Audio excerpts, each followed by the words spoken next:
O frentista solitário. O turno solitário. João trabalhava como frentista em um posto de gasolina isolado, muito distante da cidade mais próxima. O turno da noite era sempre tranquilo, com poucos carros passando pela rodovia deserta. Ele já havia se acostumado com o silêncio, mas naquela noite, tudo parecia diferente. O vento estava mais forte. Os postes de iluminação piscavam de tempos em tempos, e a sensação de ser observado começava a incomodá-lo. O carro misterioso. Por volta das 2 horas da manhã, um carro preto, antigo, parou no posto. O motor fazia um barulho baixo, e o vidro escurecido impedia que João visse o motorista. Ele se aproximou do veículo para abastecer, mas ninguém baixou o vidro ou saiu do carro. Bateu na janela, chamou, mas não houve resposta. O carro permanecia ali, silencioso. O medo começou a tomar conta dele. Ele se afastou do carro, com receio de alguma agressão. Finalmente, o carro voltou para a estrada sem abastecer.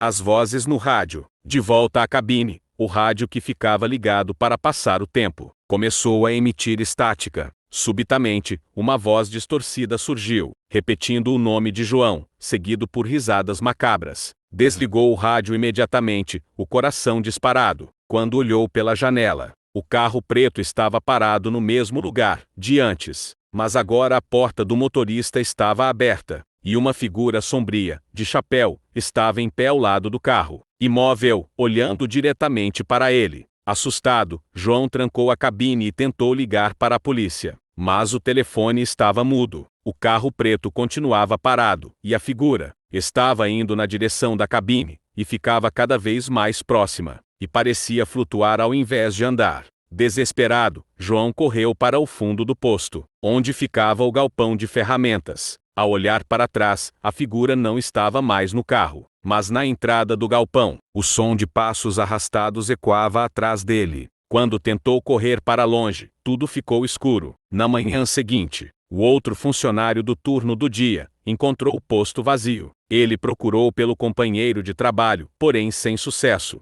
Só foram perceber o desaparecimento de João após ele faltar na noite, e a família avisar que ele não voltou para casa. A polícia nunca o encontrou. Um novo funcionário foi contratado para o turno da noite, mas já desistiu após o primeiro turno de trabalho, pois disse que um carro preto o observava distante, e quando tentava ir próximo do veículo, para tentar identificar, o carro havia desaparecido, e a única coisa que restava era o rádio, sintonizado em estática, e o chapéu de um desconhecido no chão da cabine. João nunca mais foi visto.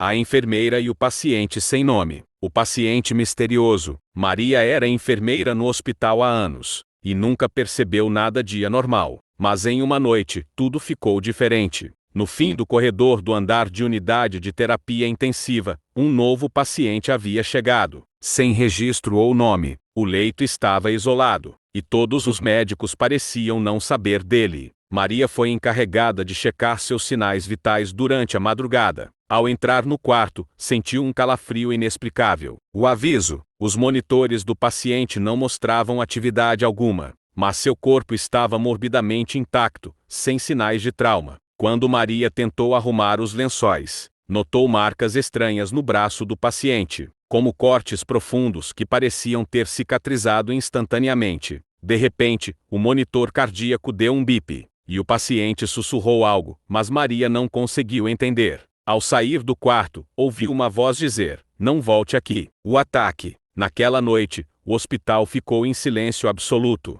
Enquanto fazia sua ronda, Maria notou que as luzes do corredor piscavam, e o monitor do paciente começou a emitir um sinal de alerta. Quando entrou no quarto, o paciente estava sentado, seus olhos brilhando com um ódio profundo. Ele se levantou lentamente da cama e avançou em sua direção. O pânico tomou conta de Maria, que correu para fora. O desaparecimento. Na manhã seguinte, o quarto estava vazio. Não havia registro de qualquer paciente naquele leito. Os médicos e funcionários disseram que ela devia estar cansada, mas Maria sabia o que viu. Desde então, ela não voltou a trabalhar nas noites de turno. Mas, de vez em quando, ainda ouve o bip do monitor e o sussurro: "Não volte aqui."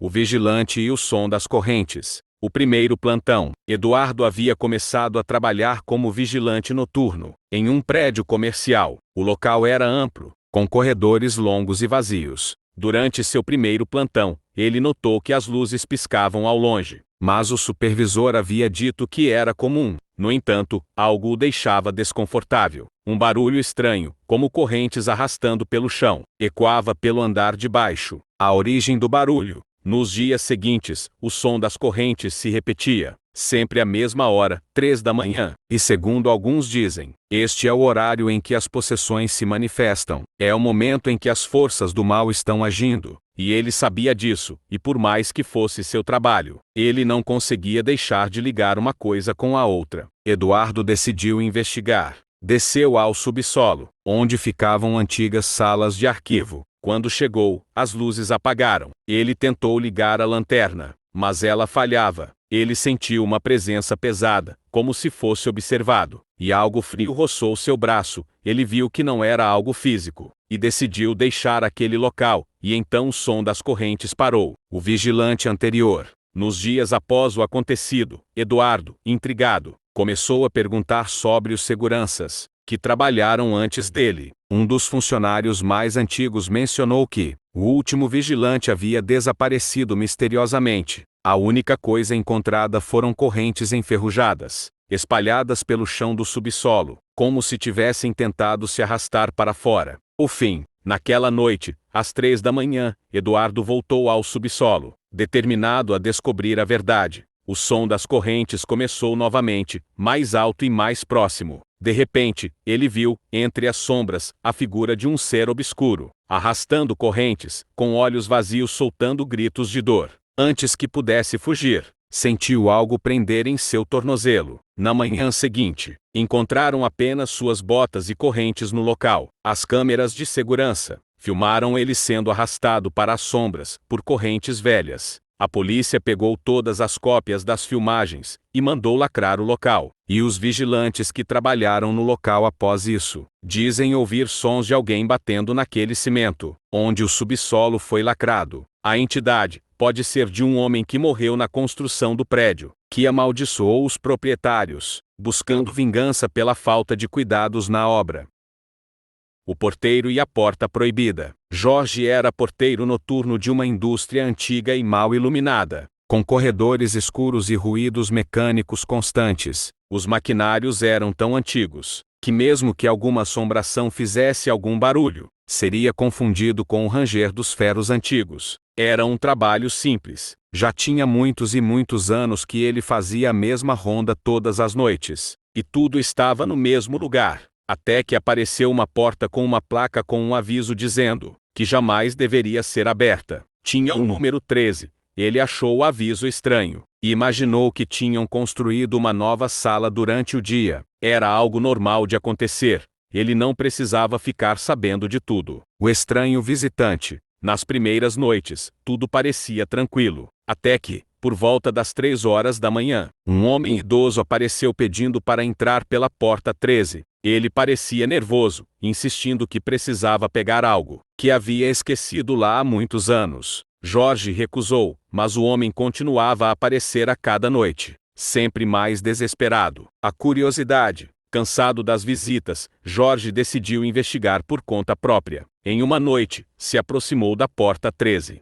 A fechadura parecia enferrujada, mas ele ouviu vozes do outro lado, como se alguém estivesse preso ali. Seu instinto de vigilante falou mais alto. Ele abriu a porta e encontrou uma escadaria, que descia muito além do nível do chão. Porém, ele não conseguia enxergar nada, além das vozes que vinham do fundo. O outro lado. Jorge desceu as escadas, atraído pelas vozes. Quando chegou ao fundo, viu várias figuras em roupas industriais antigas, suas faces desfiguradas. Eles pareciam trabalhadores presos em algum tipo de prisão eterna. Aqueles homens ficaram calados, encarando e apontando diretamente para Jorge. Ao tentar voltar, a porta 13 havia desaparecido, e o idoso que pediu para entrar na porta estava ao seu lado, com o rosto desfigurado. Jorge não teve chance, as figuras sinistras devoraram sua alma. No outro dia, o corpo de Jorge foi encontrado, preso dentro de uma das máquinas antigas.